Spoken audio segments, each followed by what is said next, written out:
میرا رضا میرا رضا میرا رضا میرا رضا ہے وہ رضا میرا رضا میرا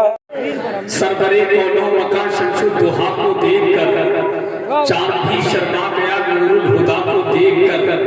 اب آپ توجہ رکھیں یہ آخری مصرے ہیں اتنے اچھے مصرے ہیں کبھی کبھی میں تنہائی میں پڑھتا ہوں تو خود بھی سبحان اللہ کہتا ہوں کہ سربرے کونوں مکان شمس الدحا کو دیکھ کر چاند بھی شرما گیا نور الہدا کو دیکھ کر گر گئی تلوار فوراً جب نظر منہ پہ پڑی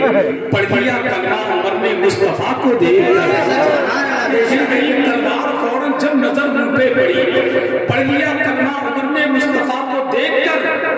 آئے تھے جن کے جنازے میں کروڑوں آدمی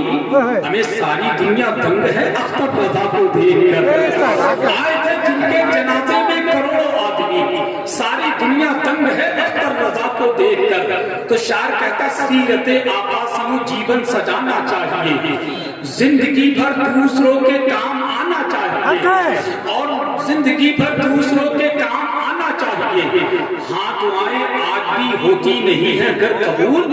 اعلیٰ حضرت نے کہا اجمیر جانا چاہیے اعلیٰ حضرت نے کہا اجمیر جانا چاہیے روٹیاں کھا کر رضا کی پک رہا ہے تو خلاف ابے چلو بھر پانی میں تجھ کو ڈوب جانا چاہیے کیسے نوازنا ہے طریقے کو دیکھ لے اب تو آپ کا مشورہ یہ ہے کہ سانسہ شعر بھی تم ہی پڑھو سبحان اللہ بھی تم ہی پڑھو سبحان اللہ تو میں کوئی انسان ہوں کوئی ایم کی تھری کی کیسٹ تھوڑی کہ بٹن دبایا چالو ہو گئی ایک کام میں کر لیتا ہوں ایک کام آپ کر لیجیے شعر میں پڑھ لیتا ہوں سبحان اللہ آپ کہتے ہیں یا پھر کھائی کھڑا والو ایسا کر لو شعر تم پڑھ دو سبحان اللہ میں کہتے ہیں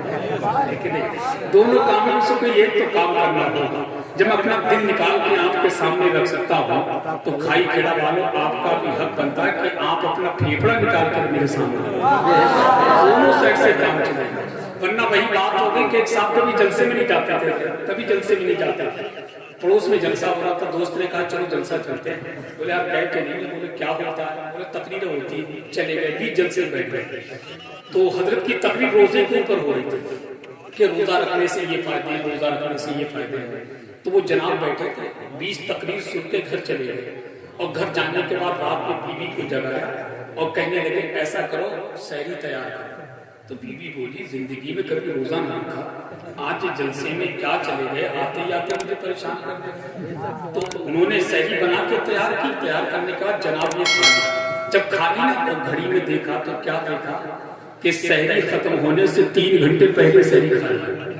اب صحیح بتانا کھائی کھڑا والا جس نے زندگی میں کبھی روزہ نہ رکھا وہ سحری ختم ہونے سے 3 گھنٹے پہلے سحری کھائے تو اس کی حالت کیا ہوا جب دن کے 12 بجے تو ان کے بھی 12 بجے جب روزہ لگنے لگا تو کربٹیں بدلنے لگے اب سوچنے لگے اب مولانا کی تقریر سن کے جذبات میں روزہ رکھ لیا ابھی تو 12 بجے ظہر کی اذان عصر کی اذان پھر کہیں جا کر کے مغرب کی اذان ہوگی کہیں ایسا نہ ہو کہ مغرب کے اذان سے پہلے میرا انتقال نہ ہو جائے بڑے پریشان بیٹھے ہوئے تھے جیسے آج کے دور میں بھی روزہ لگتا ہے تو لوگ کرکٹ کھیلنے چلے جاتے ہیں کوئی روڈو کھیلنے لگتا ہے کوئی کچھ بھی کھیلنے لگتا ہے ٹائم کاٹنے کے لیے پہلے دور میں لوگ ریڈیو کو اردو خبریں سنتے تھے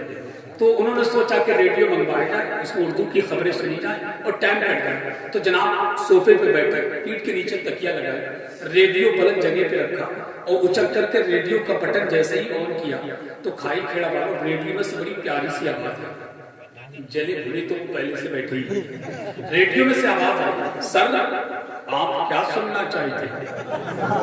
تو تڑپ کے بولے ہم اس وقت مغرب کی اذان سننا چاہتے ہیں تو مجھے دیکھ کے لگ رہا کہ اب آپ فجر کی اذان سننا چاہتے ہیں تو میں یہ چاہتا ہوں اگر آپ بیداری کے ساتھ حضرت کا خطاب سن لیں پہلی مرتبہ پڑھتے ہیں تاکہ اس بات کا احساس نہ ہو مجھے 12 کے بعد بھی پیش کیا جائے لیکن 12 کے بعد بھی پیش کیا بالکل تر و تازہ ہو کر کے شعر پڑھ دو آخری شعر کیسے نوازنا ہے طریقے کو دیکھ لے تو بھی کسی فقیر کے کاسے کو دیکھ لے تو چاہتا ہے چاند کو دیکھوں زمین پر تو سن احمد رضا کے لاڈلے بیٹے کو دیکھ لے احمد رضا کے لاڈلے بیٹے کو دیکھ لے احمد رضا کی شان ارے باپ رے باپ پیچھے مڑ کے دیکھ رہے ہیں زمین ہے باپ رے باپ احمد رضا کی شان ارے باپ رے باپ نچدی ہے پریشان ارے باپ رے باپ اسجد میاں کو دیکھ کر دشمن بھی کہہ اٹھا ہم یہ کیسا ہے خاندان